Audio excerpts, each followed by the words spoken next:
So a lot of people are wondering, what the heck is up with Trump? All of a sudden he's touting masks, crazy riots going on. Oh my God, it's a crazy world. We're going to talk about that. We're going to talk about the third dimensional point of view, the fourth dimensional point of view, and the fifth dimensional point of view of how you experience this transformation, including some really awesome experiences Annabelle and I had. So welcome back to Navigating the Shift. The third dimensional point of view is the mainstream media. Oh my God, it's a horrible, horrible virus, a pandemic. Wear your mask. You're so selfish. Orange man bad. It's fear, it's panic, it's blame, all of that. Then there's the fourth dimensional stuff, which is, we'll give you some examples in the politics stuff, the Trump thing, right? So he did a press conference. He had his press secretary, Kayleigh McEnany, doing it, but then he came out and did it himself, which is kind of actually weird. I kind of like watching her. She's so good. But at any rate, he started saying, yeah, no, masks are good. They work right here. I have one in my pocket. I wear it when it's appropriate. And a lot of people are going, he's turned on us. He's a bad guy. And I'm thinking, wait. What could be right about this? Which is my question, right? You know that one. Yeah. It's like, okay, so if he says masks work, they're safe. So we don't need to do mail-in voting. People just wear masks, right? They're safe. And we can all go back to work, right? And we can all go back to work. You can open the schools. It'll be lovely. It is such a game.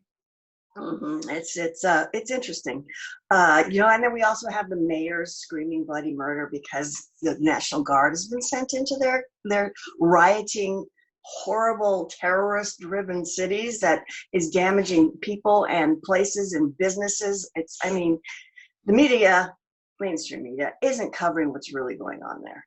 There's a lot of brutality, and one guy who's been covering the Seattle stuff, a reporter, a journalist, was saying that the women who are in there now, they're wearing yellow shirts and they're saying moms for Black Lives Matter or something like that. But he says these are the same people that were wearing the black and being Antifa the day before.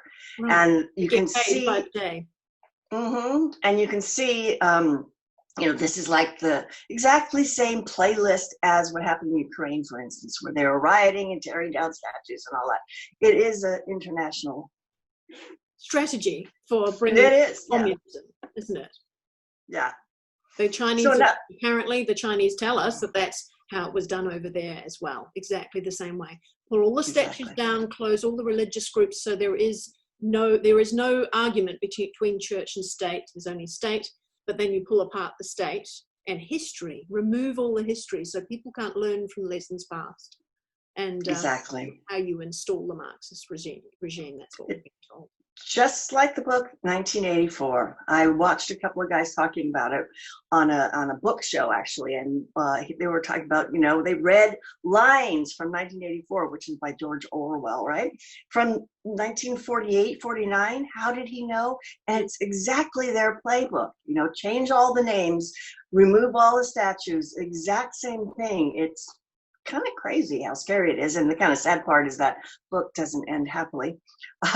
And the main character is a censorship person who becomes very depressed, and it turns out, from what I learned from those guys, the guys on Facebook who do the censoring end up really depressed and drinking and drugs and stuff like that. It's really bad for you to be that. Yeah. So how did they know? Well, if you think of George Orwell being back in the 1940s, if he was, for example, channeling, as we know that there's so much stuff in the computer game Halo, in the series of Star Wars, so many sci-fis and things where people can actually see ahead of time, that at the point of 1984, that was before the supposed nuclear war was meant to start. So he would have been, if he was looking up to that point, it would have looked all bad.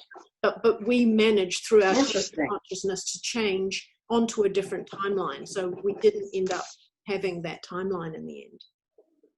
Exactly.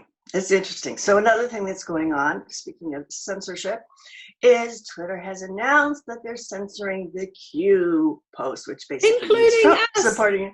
Yes, we're both being a badge of honor. Badge of honor. Like, I have the tiniest the tiniest account you've ever seen. I have nearly no followers on there. I only set it up to help with my coaching and get some clients maybe 10 years ago. But because I make a few comments about Q, suddenly I've got this ghost ban on me. So how about that, eh? How about that? Yes. So evidently 7,000 people have been kicked off and 150,000 are having this type of banning that we have. So, you know, it's quite a small group then, Sarah. We're pretty impressive. But there's only 10,000 people that follow Q in the world, right? Really? Maybe not. Yeah, and even on Facebook, the changes, they're being more sneaky. They're not making any press releases about it. But one of our groups noted that whenever you post, like I might post things for my music work that I do in the music industry, and people see that, that's fine. But if ever I post anything about truth, I certainly don't mention Q very often, but anything that's sort of truthful, the only people that see it are the most skeptical people on my friends list, who then, of course, all join together and bash the crap out of me. And they want to call me on it, and that, you know, they're just almost gleeful in the fact that they've all got each other to support, to bash against me. And others in the group had found the same thing. Now that group has disappeared off my shortcuts list. I can't add it back in. You can't search for the group to add it back into my shortcuts list. And if I go there, I can't post anything. Wow, it's real. It is. Well, the thing is, though, looking at it from the fourth dimensional point of view, is they knew this was going to happen. And Trump has already set up U.S.C., which is U.S. Code 230, which has part of the Communications Decency Act. So what this is talking about the difference between a publisher and a platform. And a publisher edits what they put out, and they can be held responsible for what they put out. A platform does not edit, so they are not held responsible.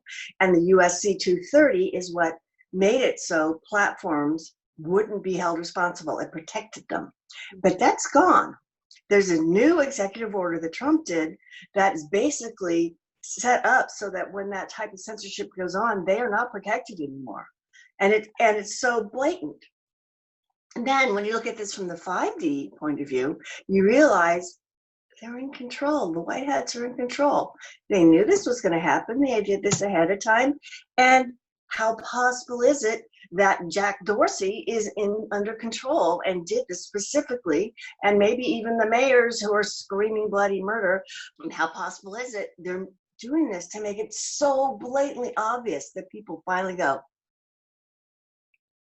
this isn't right? Yeah. You know, I saw on my Twitter thread several people who's like, you know, I don't follow Q, I don't care about Q, but this is wrong. Even Sarah Carter, who's a big journalist on, I think, Fox, right? Probably, was talking about it. So it's all going to like, and if they have Project Looking Glass, which can look into the future, like George Orwell did in 49 or 48, they knew it, and it's all set up ahead of time. I guess that's why Trump can be so calm. Yes. You know, I think so too. You know, it also just made me think this morning about I can't remember which Greek philosopher it was that talked about men who sit in a cave looking at images projected on the wall. Remember that? I think he described it as fire or silhouettes created by fire, probably because he didn't recognize what a television was. But people sit in their rooms staring at these images on the wall, scared of them and too scared to go out because of the images on the wall. They're not actually prepared to go out and look outside the cave and realize the whole thing is a puppet show. And I'm just kind of wondering, that makes more and more sense every time we look at the propaganda that starts coming out. Gives no meaning to the phrase shadow banning. True. Yeah. So on a 5D point of view, the telepathic abilities are really expanding. I mean, it's gotten crazy in my household. My dog came over, I was reading. She came over and she does this thing where she comes up and trying to give you a message. And then puts her paw on my leg and goes. And she was doing it. And I'm in the middle of something. And so I said to my daughter, you call your dog. And she shouts back, you're hungry, Mom. She wants you to eat. And I realized, oh, I'm hungry. And it's exactly true. The dog comes and gets me when I'm hungry and I'm just ignoring it. That's sort of been a pattern for me. And she knew it. You know, it's crazy. My daughter and I, we have so your daughter knew. Same thought. Yeah. Your daughter knew what the dog was thinking. Yeah, exactly. And the other day I bought chocolate covered graham crackers, which I haven't bought those probably in 10 years, but I was just waiting in line to get out of the grocery store with 6 feet apart. And I happened to have been in the cookie aisle, and I looked at those and went, oh man, those actually look good.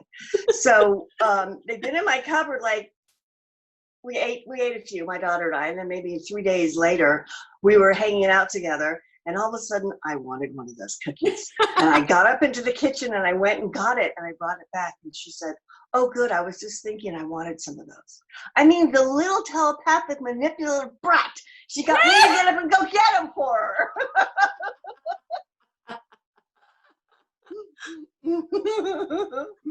So I think we should start, you know, and you know, I've talked about my experience when I went out at night and lay down on the grass and looked at the sky, and I was like, are you guys up there? And I felt the connection, and then all of a sudden the star I've been watching was right above me, suddenly goes, and it goes off to the side. I'm like, thank you. So get out there, you know, ask the question, if I could see these ships, what would I see? You know, ask the question, make the opportunity to be there.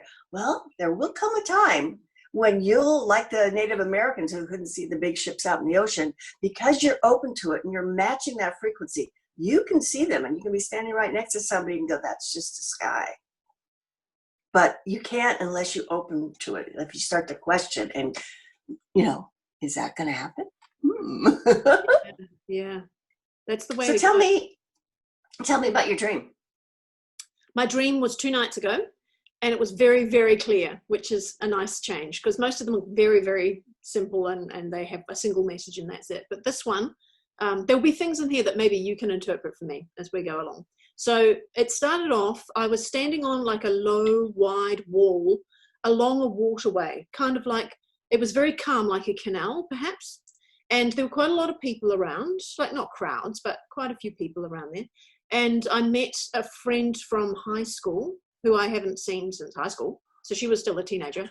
And she showed me a newspaper with a photograph right across the width of the newspaper, like a tabloid size, I guess. And it was the picture of the end, looking at the end of an American warship. And on top of it was a very intricately made, like old propeller plane, but it was made of paper. And so she showed it to me, and I'm looking at this, and then she points down the waterway, and there's exactly the same picture, like we're looking at whatever the photographer was looking at when he did this. And all the people around us knew that this water was rising and it was going to bust over the top of the wall, or bust the wall, or something like that. So the two of us went across to the other side where there was a higher retaining wall, and we started climbing up behind it. And it kind of felt sort of natural, like maybe we were climbing a cliff or something, up rocks, but there's rooms at the top, so you know what dreams are like, God. So anyway, we're climbing all the way up behind this wall, and I could start hearing this roar, like there was a lot going on where the water was now. There was big changes happening, and it was starting to get more violent. And it was sounding so bad, I was kind of wondering, is this wall going to go as well?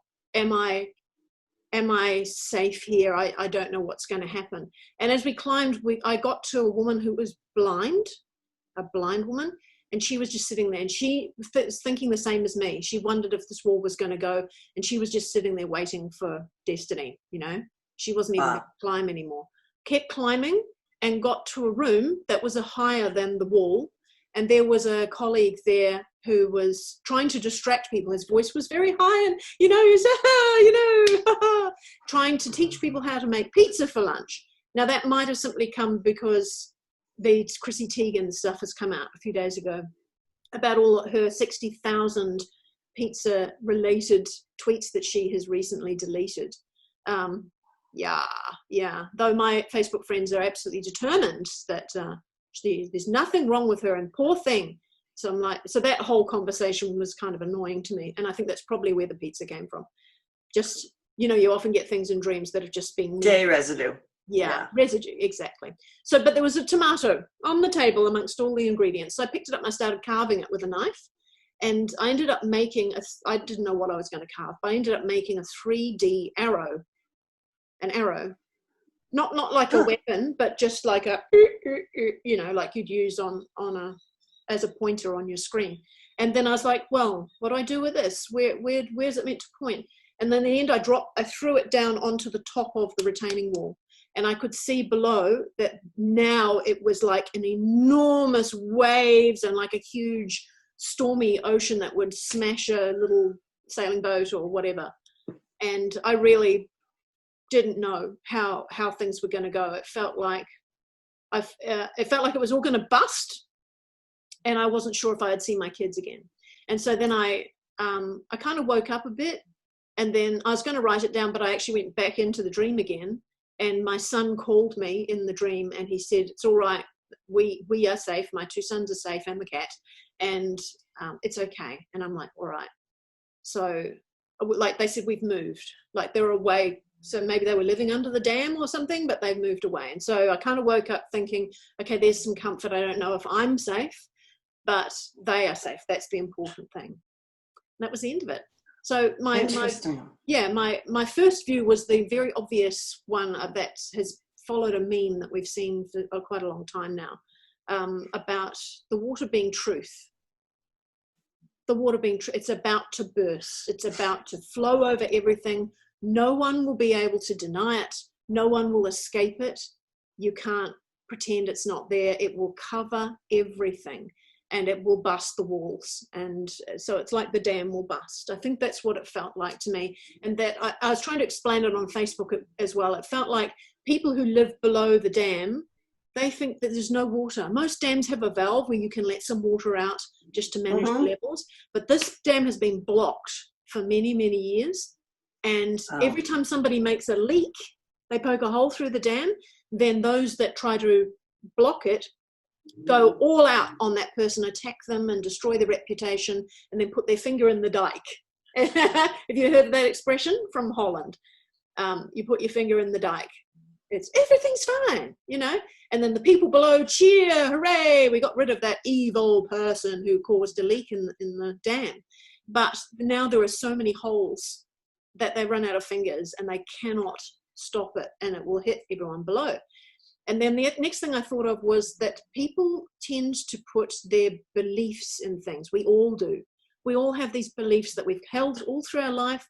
We've probably often copied them from our parents as to who to trust, whether it's a politician or the church or a school or a doctor or a scientist or your favorite rock star or an actor, or you know what I mean? You plant your trust in them, you believe in them, and so you basically make them your foundation rock to stand on.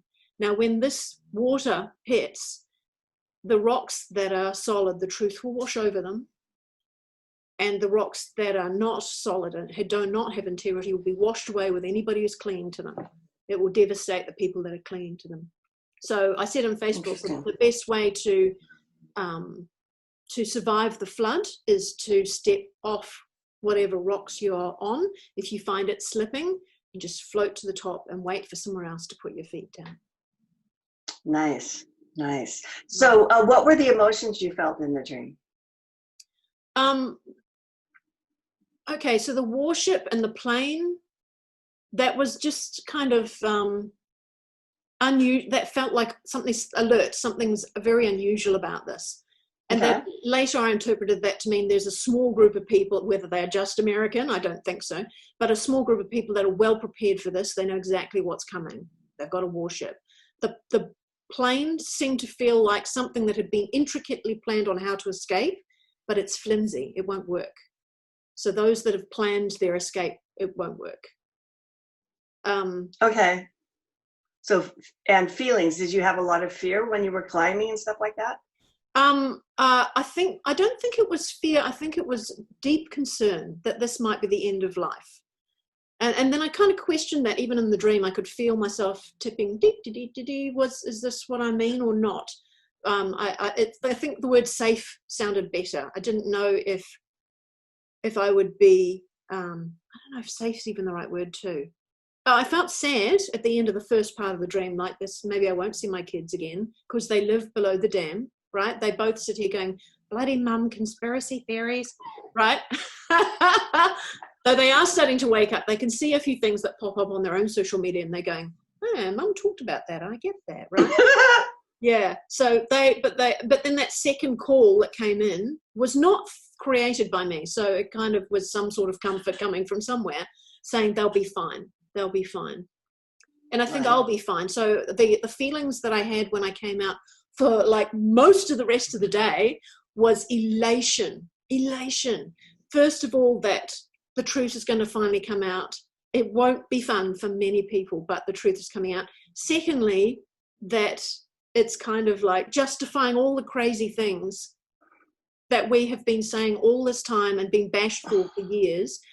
There's only so much of that you can put up with, you know, and I've got now to the point where I am actually drop kicking people off my friends list and blocking them. Because there's so much of it I'd sit here going, look, they just don't understand, you know? But in the end, I'm like, no, bugger off. I'm just sick of your bullying. You think you're being so virtuous and calling me out if I get something wrong. And I do get things wrong. But I'm just sick of it. I don't want to hear your disapproval. Go and play on your own page. Let me play on mine, you know? Yeah. I'm sick of the virtue signaling and cancel culture. By the way, all that stuff was also in 1984. Really? Mm-hmm. Maybe we should read They didn't use the... Yeah, I actually have it on waiting on the library, on my library app. So I can read that again, as well as the guy who is being interviewed. He wrote a book about basically leaving the left. He still considers himself a liberal, and he likes the ideas of the liberal, which is you know, it's, you know, the idea of you have allowance for others, you accept others, and you want to move forward and make positive change. But it's really different from where the left has gone. The bottom line is it's fascism.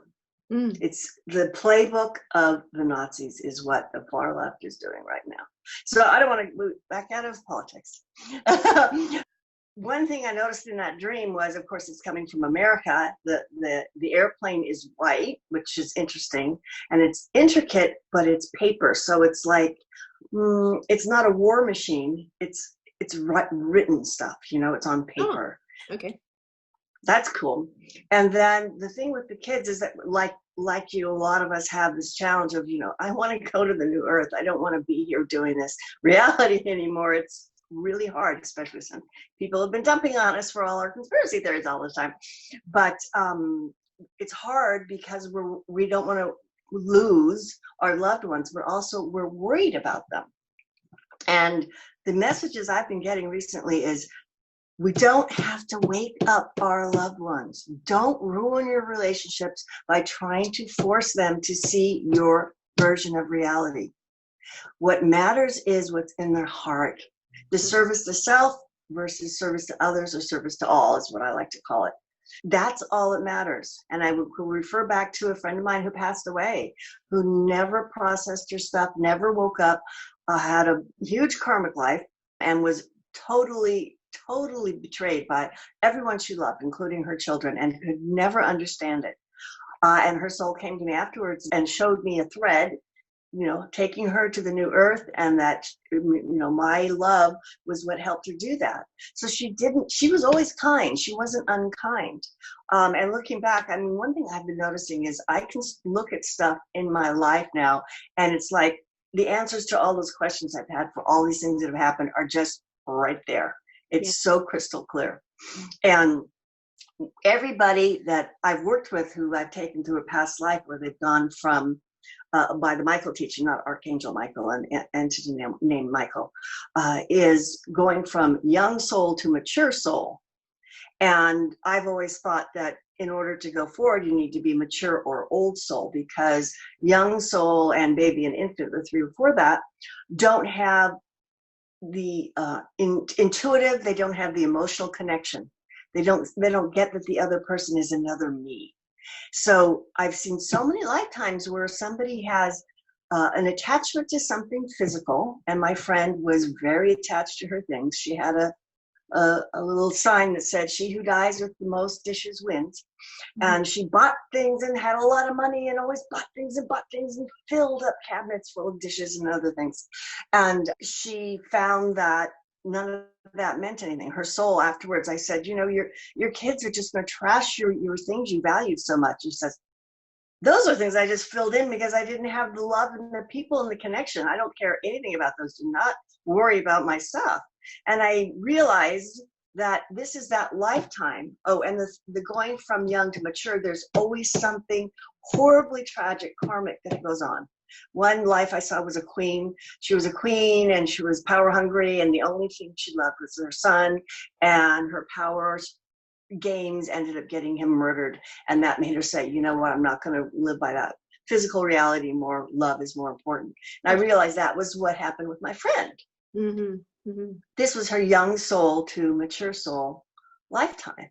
Mm-hmm. And I also felt this sort of like honor to have been able to be there for her because I love her a lot. So the other thing, not a dream really, because it was astral traveling, but I had actually listened to a guided meditation from somebody I'd never done before, and I can't remember his name right now, or Aaron Doherty maybe, but he was talking about connecting you with your extraterrestrial team. I thought, well, that can be fun. Mm-hmm. And then I listened to that before I was going to take a nap. And as I was lying in bed, I thought, well, maybe I could just go check out my team. And so I did the processes I do to do that, which is, I won't go into those now, but I ended up realizing, okay, I'm almost out. And I do my last look. I'm like, I'm going straight up. I'm just going to focus on going up till I get to the ship. And I'm like, up. And I feel myself rising faster and faster and faster. And then I opened my eyes there, and looked like the regular old hospital. And I was like, and it wasn't very busy. A few people were walking around in like nurses' outfits. And I was like, I talked to a nurse. She goes, well, hello. And I said, why? I thought I was coming to a ship in space. Why does this look like a hospital? And the answer I got back, not in words, but just in instant telepathic knowing, was this is a medical ship, and we've made it look like a regular Earth hospital so people can come here, have the new technology treatments, and not be freaked out. They don't have to be aware of extraterrestrials in order to have their bodies healed and upgraded. And that's why they look like that. And I suddenly thought, ding, ding, ding, of course. And I said, well, there's not, or I thought, doesn't look like you're very busy. She says, we're not ready yet to take the big groups of people up. We're just getting a few who are ready to come up here. So they weren't really busy. They're waiting. It's all set up. And they know that really soon, the idea was that really soon that there's going to be, and I think it'll be this year, once the first contact actually happens, or the event happens, that's when they can start taking people to these ships, using these wonderful technologies, healing their bodies, upgrading their DNA, and then sending them back to Earth, and they don't even have to know they were any more special. So I just thought that was really cool. That is cool. It is. That there's definitely something brewing. I mean, that dream that I had as well, it shows me that it's soon. I don't normally have much about premonition, but I've had leading up to COVID for a few months, 3 or 4 months, 6 months, I don't know. I just constantly had these dreams saying, prepare, and I'm like, what am I preparing for? I do not know. I knew there was something big on the horizon, even though none of us had any clue what that was. And also I had a personal thing that happened here in the house, which was very dramatic. And I had about 2 or 3 days notice when I got a very strong dream about something that was going to happen. And sure enough, it happened, and it was dramatic. So I was really pleased that I had the warning. Pay attention, make sure you're rested, and you're feeling well and alert, and you can handle whatever's coming. So awesome. To have that kind of dream must mean that something must be really close, whatever it is. Maybe, I can only say maybe because I don't know what's coming up or when that is, whether it's going to be 6 months away or whether it really is literally just around the corner. We'll know soon. So. Yeah. Well, that's all for today. Thanks for joining us. It is. See you next week. Bye. Bye.